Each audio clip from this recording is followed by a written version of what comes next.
2023 é o melhor ano para viver de YouTube e o maior nome do Brasil em monetizar canais está te esperando para te ensinar tudo do zero. Você vai aprender de forma séria as estratégias corretas para ganhar dinheiro na maior plataforma de vídeos do mundo. Link na descrição. A plataforma tem duas exceções somente, tá? Para o Judicious Note in Takedown, que não tem o Judicious, que é nudez não consentida e direito autoral. Isso que inclusive, tá? É um absurdo que as plataformas fazem com a gente por causa de direito autoral, mas eu vou chegar lá depois. Por que que a plataforma ela pula essa parte? Número 1, porque a notificação é muito grave. E segundo, porque a inteligência artificial, por ser algo binário... Então, por exemplo, você põe uma criança nua numa foto. Obviamente, a inteligência artificial consegue, de forma binária, identificar isso é ou não é e derruba. Direito autoral, a mesma coisa. E já assim, antes do seu PL já passar, isso já acontece e já tem muito erro. Eu vou dar um exemplo pessoal que já aconteceu comigo. Uma vez, eu fui publicar uma crítica à Anitta. E eu peguei uma foto do Instagram da Anitta, onde ela tá de biquíni em cima de uma bicicleta, e pus no meu Instagram. Eu peguei a foto do Instagram dela, coloquei no meu Instagram a mesma foto, e a minha conta foi notificada por nudez. A mesma foto.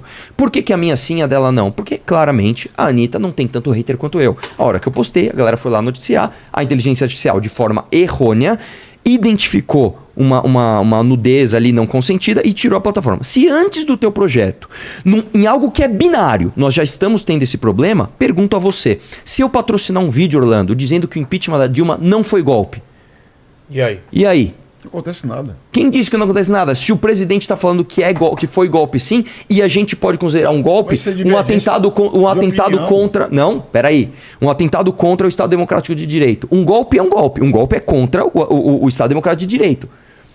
Como é que você vai fazer para a plataforma? Você percebe que...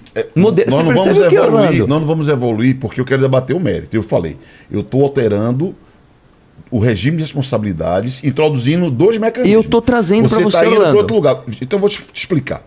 Desde 1949 existe uma lei no Brasil, que é a lei que prevê o impeachment.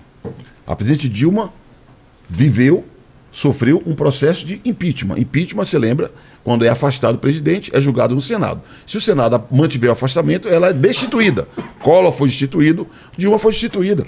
É evidente que narrativa política se monta. Alguns vão defender, foi um processo democrático, foi um processo antidemocrático. Mas não tergiverse, porque isso é opinião política. O presidente Lula tem uma opinião diferente do MBL. O Lula considera que ali houve um golpe político, Orlando, certo?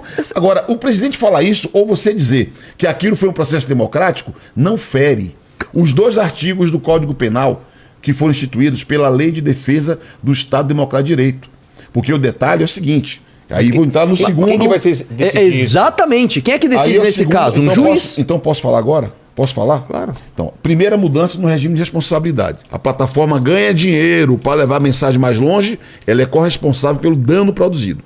Segunda. Só quando impulsiona. Não num vídeo normal onde quando ela ganha dinheiro para impulsionar um determinado conteúdo. Onde tem o chamado revenue share, que ela ganha uma segunda mudança, bem importante. O deputado Arthur Duval falou inúmeras vezes aqui da legislação europeia, da legislação do mundo inteiro. Sim, é verdade. Nós não somos tontos. Nós fomos olhar para a experiência internacional. Há duas experiências relevantes que impactam no texto que nós debatemos aqui. E não me consta que nenhuma das regiões e nem o país que eu vou me referir sejam países autocráticos, antidemocráticos, que têm legislação que censura. A primeira influência da lei alemã de 2017, que cria o mecanismo chamado dever de cuidado. Na Alemanha, o dever de cuidado alcança todo o Código Penal. E a segunda inspiração está no ato dos serviços digitais, em parte pequena dele, porque o ato dos serviços digitais envolve toda a regulação de todas as plataformas, inclusive comércio eletrônico, etc. Aqui não, nós pegamos apenas um aspecto, que é relativo à comunicação, que é relativo à análise de risco sistêmico. Seja o dever de cuidado da lei alemã, seja a análise de risco sistêmico da legislação europeia, são instrumentos que já foram aprovados nesses congressos. Esse ano, entra em vigência o ato dos serviços digitais. E atenção, não são ditaduras que nós temos na União Europeia, nem é ditadura a Alemanha. Agora, é uma regra que prevê que as plataformas, após a notificação, ela tem que mitigar Que notificação? conteúdos. Eu vou chegar Mas lá. que notificação? Eu vou chegar lá. Conteúdos ilegais. Porque nós estamos de olho, não é nos 99% das pessoas que utilizam de modo legítimo. A esmagadora maioria, 99% eu apostaria, usa de modo legítimo. Tem 1% que Sim, faz uso malicioso. É muito pouca gente. A lei é pra exceção. Muito pouca gente que faz uso malicioso. Nós queremos pegar esses malandros que fazem uso malicioso. E qual é o conteúdo que nós estamos alertando? Não é todo o Código Penal como a Alemanha. É crime contra criança e adolescente previsto no ECA. Então nós queremos redobrar a atenção para crime contra criança e adolescente previsto no ECA. Induzimento ao suicídio e à automutilação. Se você conhece alguém que estuda numa escola pública, pergunte para uma professora de escola pública como é cada vez mais comum adolescentes se automutilando. Crime de racismo, que é um horror. Imagino que aqui todos nós temos horror do racismo. Crime contra as mulheres. Suponho também, todos aqui temos horror a crimes contra as mulheres. 2 tipos penais de crimes contra o Estado Democrático de Direito. Lei votada em 2021 pelo Congresso Nacional. E a lei de terrorismo. Ah, não. Falta infração sanitária. E tem uma bancada me pedindo para incluir crimes contra maus tratos contra animais. No caso desses crimes, quando houver uma notificação para uma plataforma digital sobre esses crimes, ela precisará fazer uma avaliação desse conteúdo.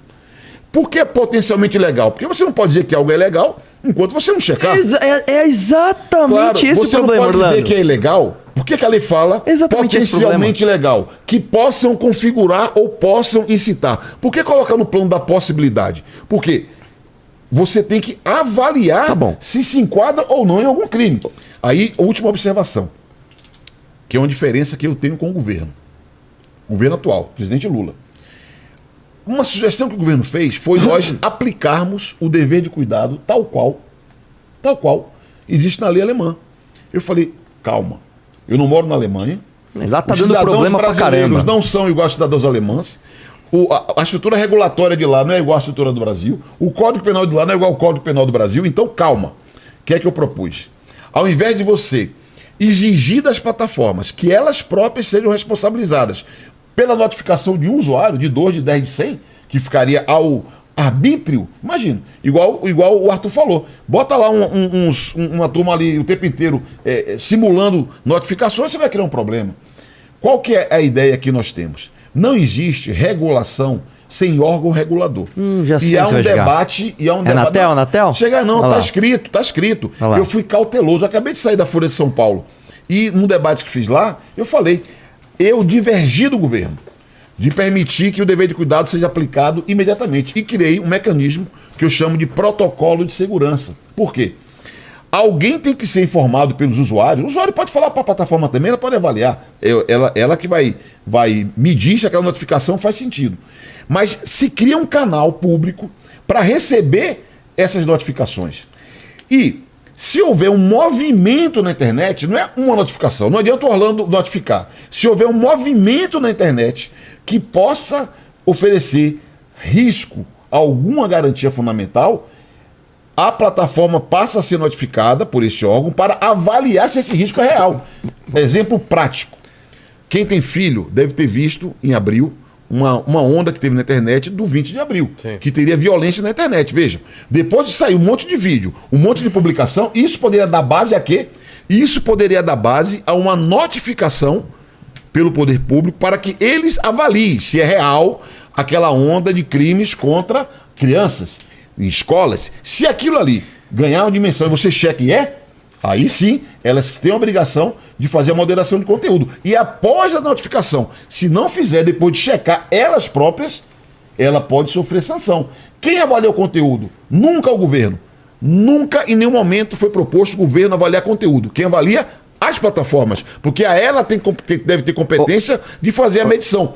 Se ela, notificada, após um movimento, como foi 8 de janeiro, como foi os ataques nas escolas, se ainda assim ela ver, conferir e não retirar, ela pode ser responsabilizada se houver dano.